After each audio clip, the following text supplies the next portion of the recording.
What's going on? My name is Joe, and you have more in common with those of the same class as you do than any racial group. Um, you have more in common with someone of the same employment status that you have than any racialized person in America. So teachers will have a better collective identity as teachers than a black teacher has with ex black person in an area. Um, when the rubber hits the road, different groups will have a political identity that's baked into what they do, right? This is why labor unions are so important, um, because the labor union is, at the minimum, a collective political thought about what should happen in terms of their work identity. And that's like the most basic analysis of that. Teacher unions are so powerful, or believed to be so powerful, at least from the right, because of their collective particularity of politic. And for the largest portion, because Republicans have no desire in engaging with public schools as an institution, they consider them opposition because they understand that if you bring forth a Republican teacher, the Republican ideology is not compatible with the identity of a teacher. So Republican teachers are essentially the ideological minority in the larger spiel of that. And why is that the case? I'm not going to dive too much into that type of analysis, but I say all this to say that there's certain realities that come with being racialized in the United States, and there's certain consequences for that racialization. And then those consequences of racialization pan out when you start dealing with elections. And the consequences of racialization is that white Americans are not a captured electorate in America. They are always this group of people that are in flux, and they move either one way or another. And that shift from one way to another is going to cost certain political parties elections. In some cases, that's Republicans who see the consequences of the white electorate not being captured. Then Democrats see the consequences of the white electorate being captured. And then what I find is kind of interesting is when Republicans don't capture the white electorate, they don't blame white people.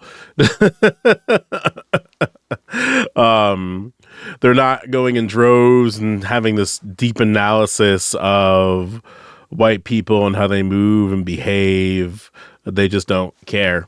Then when Democrats lose the election, you get sort of the second coming of think pieces and analysis of white people as an electorate. These think pieces of not even white people as electorate, just white people. And a lot of times white women get the blame for that. Like white women get blamed for losing elections. Like, oh, we just got to tap into white women and we'll figure it out. Like, oh, these white women are fucking up these elections. I mean, I'm guilty of this too. In reality, in this particular moment, there's some strategies I think that are in play. One of which is just not necessarily making white people a significant portion of your electorate. So that's going to require voter turnout initiatives for Black, Asian, and Latino voters. I think for the Democrats, broadly speaking, that's probably the goal that they're going to try to do moving forward. They're not really, don't seem interested in understanding white people as an electorate as racialized people in the modern like political landscape, and they have no desire of disaggregating people on class lines to sort of understand how there's a unified struggle for working class people, poor people, and then make that the driver of their politics. No, they're just going to probably just make minorities turn out to vote more. And listen, it panned out in the pandemic, right? Like in New Jersey, We had the largest margin of victory for a Democratic candidate, in this case, Joe Biden. Joe Biden beat Donald Trump by like over 15 percentage points, which was like over 11% higher than everybody else in the country. And despite that, white Americans made up 50% of that victory. So even in the highest turnout in New Jersey history, I believe, was at 72%. You still can't get more than 50% of white Americans. And there's a bunch of reasons for that I think ought to be analyzed. But in the terms of political strategy for Democrats, they don't care about that. They just are going to have just like, let's just see how we can like double down on our captured electorates. Meanwhile, when I look at Donald Trump, his political identity when it comes to abortion is not the same as other Republicans, especially the evangelical right. And in the face of that, in the face of him understanding that, you know, me talking about abortion is probably going to be like really confusing for a lot of people in my captured electorate base, he just didn't bring it up. And it worked. Meanwhile, on the other hand, Democrats really dug into abortion when they had a woman. Unironically, like for Joe Biden, like talking about abortion was like trying to convince him to take his ice cream early so he can go to bed at 7 o'clock instead of 8 o'clock. And that was just not the practical strategy for him, for a man, in this case, a white. Oh, remember the white delegation talking about abortion to all these women wasn't going to be optically that great. But then they were like, oh, you know, if we had a woman to do it, then we can actually use the A word. And it didn't really work out for the Harris campaign. We saw by and large across the country and really in all developed nations sort of like a drop in electoral participation from 2020 to 2024. But what that creates is fragility in those identifiable electorates, like the electorates that are identified in exit polls and stuff like that. So if you were hoping for a large share of non-white people to show up to vote, you're going to be pretty disappointed at the 2024 results when you look at 2020. You're going to be really disappointed if you look at white people as an electorate from 2020 to 2024, because the current early exit polls don't look good for the folks, which then creates sort of like the think piece content farm. And I apologize in advance for whatever thumbnail I decide for this video and the title. I have some ideas. They're all toxic.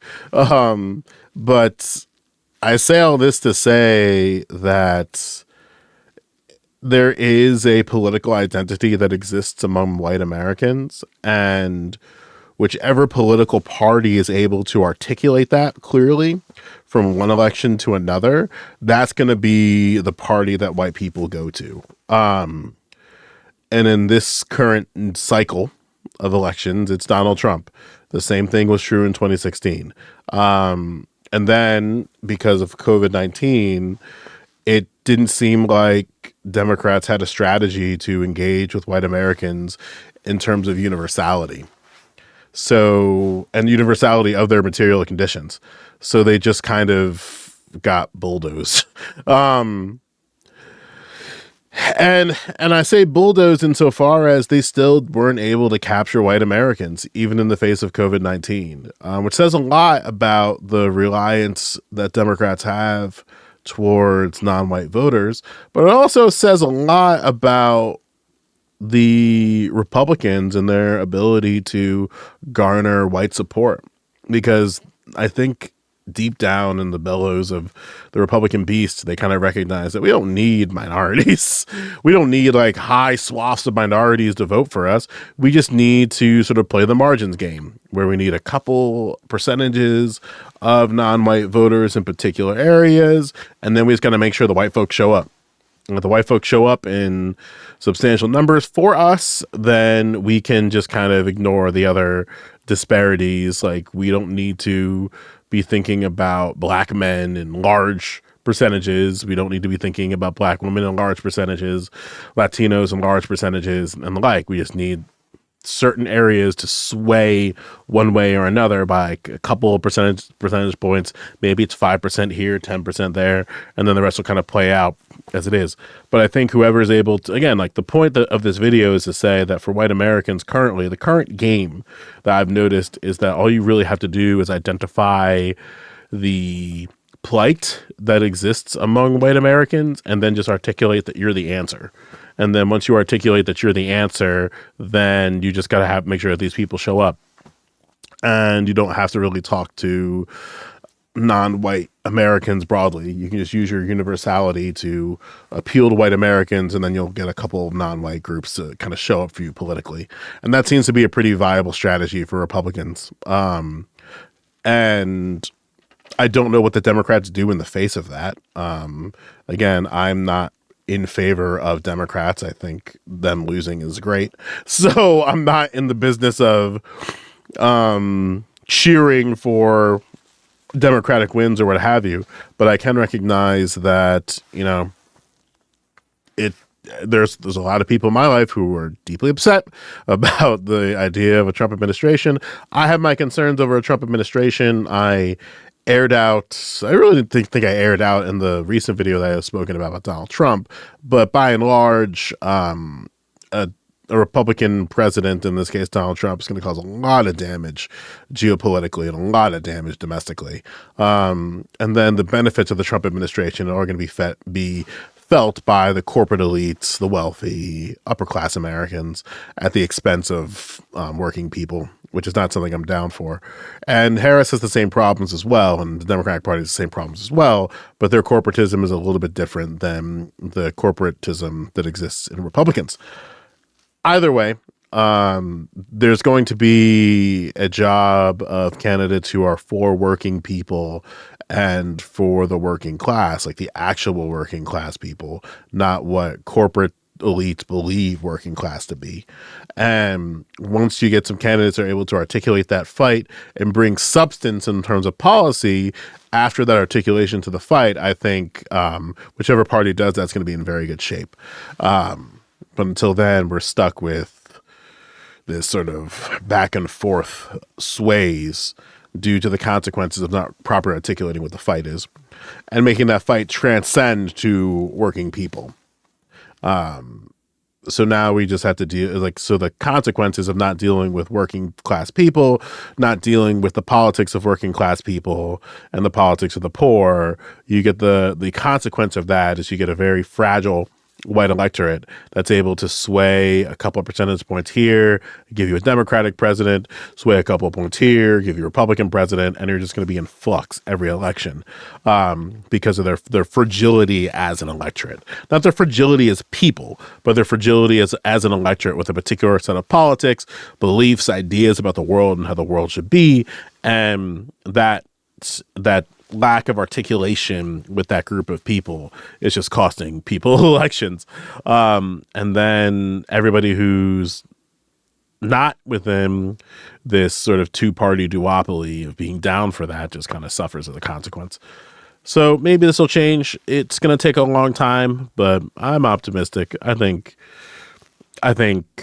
this will go away. It's going to take us some time. I'm talking like maybe a couple decades, but I think we're just seeing decay in real time, and we just have to sort of fight through it and make sure we stay organized and all those other fancy buzzwords that leftists use at this time of the year. That's all I got for now. I'll see you soon.